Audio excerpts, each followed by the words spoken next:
লক্ষ মাইল উপরে সূর্য, ওই সূর্যের গরম সহ্য করতে পারো না রে যুবক। গুনাহগারের মাথার উপরে যেদিন সূর্যটা নেমে আসবে, সূর্যের তাপে গুনাহগারের মাথার মগজগুলো ভাতের মারের মতো ফুটতে থাকবে। ওই সময় সহ্য কেমনে করবি? একটা বেতের বাড়ি দিলে সহ্য করতে পারি না। যদি গুনাহগার হয়ে কবরে যায়, ফেরেশতাদের আঘাত কেমন করে সহ্য করব?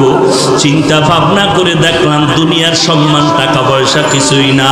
আজকে টুপির কারণে, দাড়ির কারণে না খাইয়ে আমরা কেউ মরি নাই, বরং আল্লাহ রাজকীয় হালে সম্মান দান করেছেন, ঠিক কিনা বলো? হাজী ইমদাদুল্লাহ মুহাজির মক্কি রহমাতুল্লাহ আলাইহি যত কিতাব খুলে দেখে কোনো লেখা নাই, সব সাদা সাদা সাদা। আবার সামনে কিতাব খুলে সাদা, কোনো লেখা নাই। এইভাবে করে করে করে করে কোনো কিতাবগুলো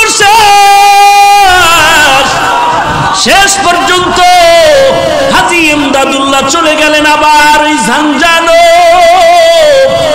আল্লাহর ওলি নূর মুহাম্মদ ঝাঞ্ঝানবীর দরবারে গিয়া বলেন, ও ইমদাদ, লেখাপড়া কি শেষ হয়েছে?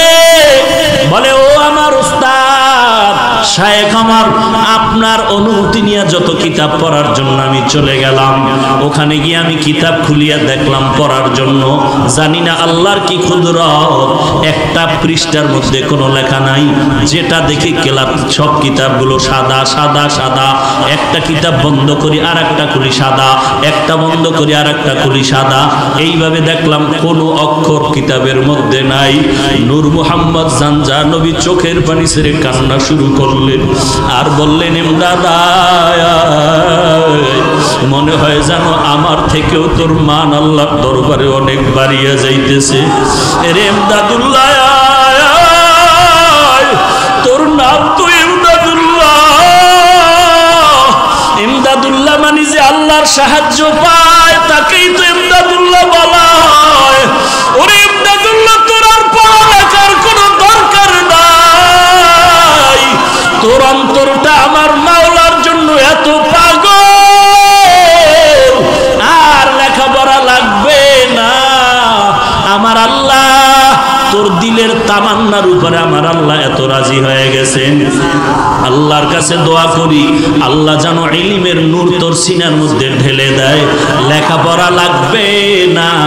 আল্লাহ যদি কবুল করে 12 বছরের জ্ঞান আল্লাহ ঘুমের মধ্যে অন্তরে দিতে পারে কি পারে না?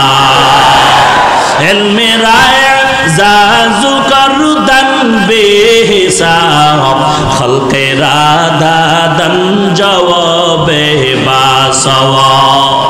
এই আল্লাহর বান্দা কাফিয়া পড়ার পরে আর পড়তে পারে না, কারণ পড়ার জন্য যে কিতাব খুলে দেখি লেখা নাই সাদা সাদা সাদা। এই ইমদাদুল্লাহ কেমন একজন আল্লাহর কুতুব!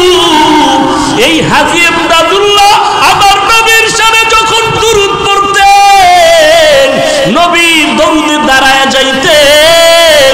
এই হাজী ইমদাদুল্লাহ যখন বসতেন ঘুমাইতেন, পাও দুটো বাঁকা করে বসতেন ঘুমাইতেন।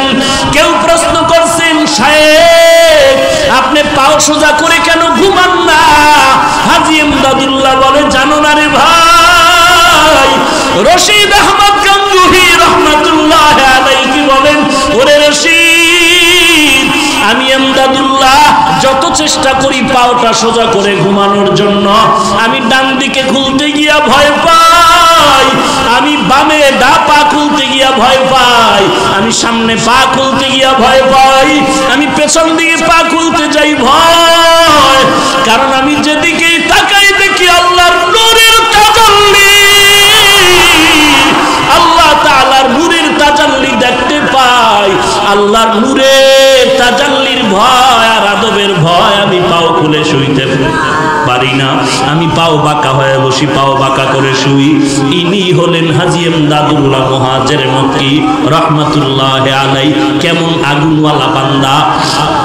তার সিনার আগুন লাগছে রশিদ আহমদ গঙ্গুহি রহমাতুল্লাহ আলাইহির মধ্যে, তার সিনার আগুন লাগছে উজানির কারি ইব্রাহিম রহমাতুল্লাহ আলাইহির মধ্যে, আর উজানির কারি সাহেবের সিনার আগুন লাগছে চরমনার সৈয়দ ইসহাক রহমাতুল্লাহ আলাইহির মধ্যে।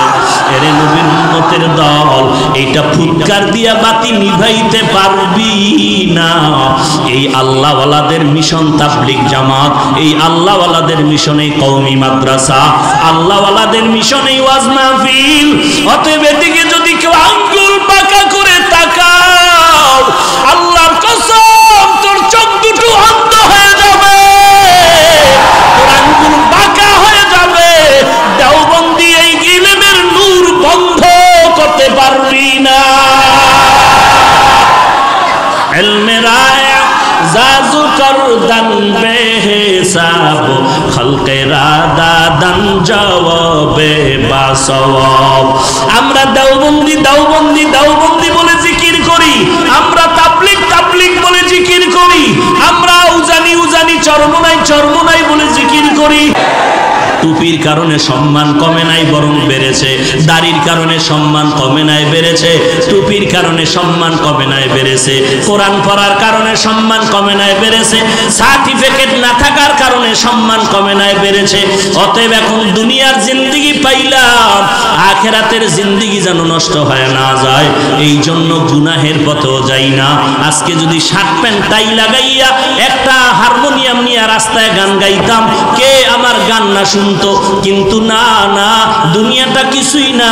এখানে আসছি, ঘর পর্যন্ত যাওয়ার গ্যারান্টি কারো হাতে নাই। চোখ দুইটা বন্ধ করে তাকায় দেখলাম, লেখাপড়ার জীবনে কত বন্ধু বান্ধব ছিল, আজকে নাই। লেখাপড়া খেলার মাঠে কত বন্ধু নিয়ে আড্ডা দিছিলাম, আজ অনেকেই নাই। এমন একটা দিন খবর আসবে তুমিও নাই, জমিনের মধ্যে আমিও নাই। এরে আল্লাহর বান্দা, মরণ থেকে পালানোর কোনো সুযোগ নাই।